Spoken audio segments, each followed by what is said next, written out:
दोस्तों, आज की इस वीडियो में हम लोग टीएस एलियट का एक फेमस ड्रामा डिस्कस करेंगे, द फैमिली रीयूनियन।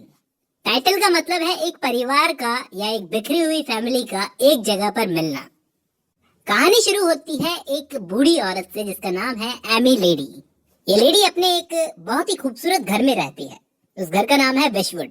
आज इस लेडी का हैप्पी बर्थडे है और इसने अपनी पूरी बिखरी हुई फैमिली को इनवाइट किया है कि आओ बर्थडे पार्टी में।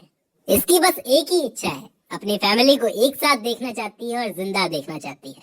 फैमिली में इसने अपने ब्रदर इन लॉ को, अपनी सिस्टर्स को, अपने बेटों को, भतीजी को, सबको इनवाइट किया है। ओवरऑल ये पूरी फैमिली को एक साथ देखना चाहती है।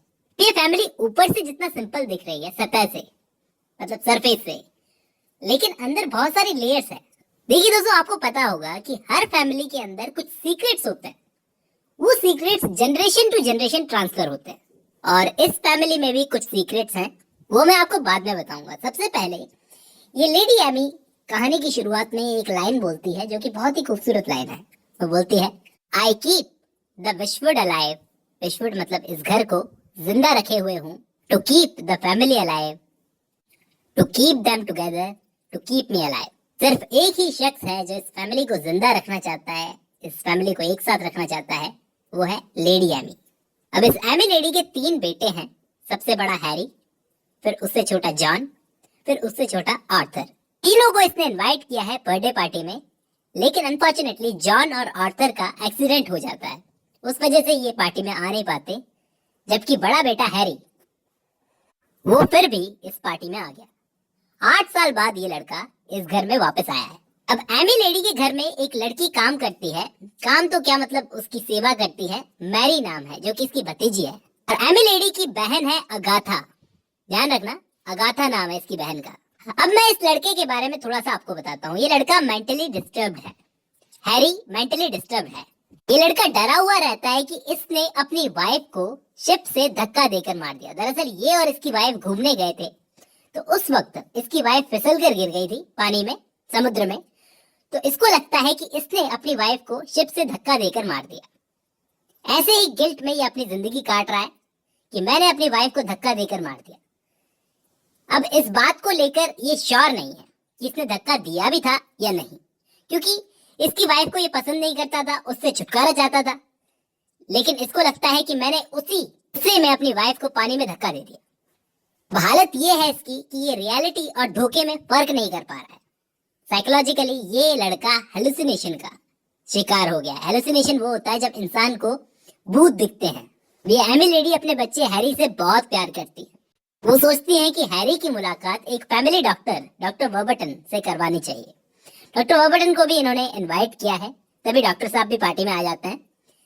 इनको पार्टी में इनवाइट किया गया है।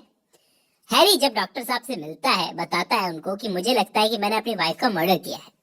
तो डॉक्टर साहब उससे बोलते हैं, देखो बात ऐसी है कि तुम बचपन से अपनी माँ से बहुत अटैच्ड रहे हो। डॉक्टर साहब ऐसे ही कोई बात नहीं कर रहे, वो कह रहे हैं कि ये सेंस ऑफ गिल्ट तुम्हें मिली है, जो ये अपने फादर से मिली है विरासत में।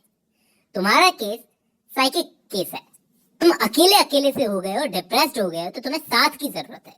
कुल मिलाकर के इसको ये समझाया जा रहा है कि तुम्हें एक साथ की जरूरत है, तुम्हें शादी की जरूरत है, दोबारा शादी करने की जरूरत है।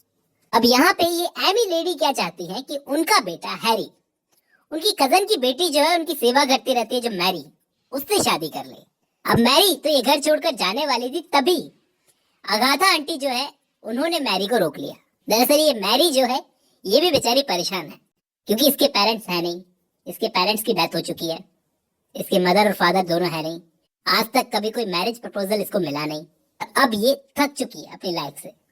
अगाथा आंटी इसको रोकती है, कहती है रुको, अभी तो हैरी आ रहा है, उससे मिल लेना, और अगाथा आंटी को अभी तुम्हारी जरूरत है, तो तुम नहीं जा सकती। अब जब पार्टी खत्म होने का टाइम होता है तो हैरी बोलता है कि मैं जा रहा हूँ। अब इसकी मुलाकात होती है मैरी से। वो जब मैरी से मिलता है तो थोड़ा अपने डिप्रेशन से बाहर आता है, थोड़ा खुश हो जाता है। दोनों मिलते हैं, बैठते हैं, बात करते हैं, पुरानी बातें करते हैं, पुराने दिनों को याद करते हैं। तभी अचानक से उसको वापस से हेलुसिनेशन होता है। फिर उसको अचानक से लगता है कि मुझे जाना है, मुझे बस जाना है, मुझे बहुत घुटन सी महसूस हो रही है यहाँ पर, मुझे जाना है बस। तब उसकी माँ एमी लेडी उसको रोकती है कि रुक जाओ, मत जाओ, लेकिन वो बोलता है कि मुझे जाना है। तब ये लेडी जो है अगाथा, इसका रोल आता है। ये आती है और बोलती है कि तुम नहीं जा सकते, तुम इस घर के बड़े बेटे हो, तुम नहीं जा सकते अपनी माँ को छोड़कर। वो बोलता है मुझे तो जाना है। अब यहाँ पर अगाथा इस हैरी को एक सच बताती है, इस फैमिली का एक सीक्रेट। इस पर एमी लेडी अगाथा को मना करती है कि चुप रहो, लेकिन अगाथा बोलती है क्यों, ये भी तो घर का बड़ा लड़का है, इसको भी तो पता होना चाहिए। वैसा कौन सा राज था जो अगाथा हैरी को बताती है? राज ये था कि हैरी के जो फादर थे वो अगाथा को पसंद करते थे। ये जो लेडी है अगाथा, उसको पसंद करते थे, अपनी वाइफ को नापसंद करते थे। और उन्होंने हैरी जब इसकी माँ के पेट में था, एमी लेडी के पेट में था, उस वक्त उन्होंने इसकी माँ को, एमी लेडी को मारने की कोशिश की थी। ये एक ऐसा सच था जो अब तक हैरी को पता नहीं था। उस वक्त हैरी के बाप से इसकी माँ को यानी एमी लेडी को अगाथा ने बचाया था। जैसे ही हैरी को ये सच पता चलता है वो बहुत शॉक हो जाता है। वो अचानक से अपने बाप से नफरत करने लगता है, जो अब है भी नहीं शायद। और इसके बाद हैरी को वाकई में अब यहाँ पर घुटन सी महसूस होने लगी। वो कहता है कि मैं जा रहा हूँ, और वो हमेशा के लिए इस घर को छोड़कर चला जाता है। एमी लेडी जो इस फैमिली को यूनाइट करके बैठी थी, जो इस फैमिली को एक साथ लाना चाहती थी, जब उसे पता चला कि उसका बेटा जो उसे मिलने आया था वो हमेशा के लिए इस घर को छोड़कर चला गया है, तो अब वो जिंदा किसके लिए रहती? अपने बच्चों के लिए तो वो जिंदा थी। भाई हस्बैंड को तो खो के बैठी थी, अब बेटे को भी खो दिया। और इसकी वजह कौन थी? अगाथा। और इसी के साथ कहानी के एंड में एमी लेडी की डेथ हो जाती है। इसी के साथ यहाँ पर ही ये प्ले खत्म हो जाता है दोस्तों।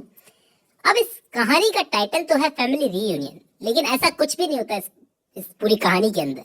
बहुत ही आयरनिकल टाइटल यहाँ पर यूज किया है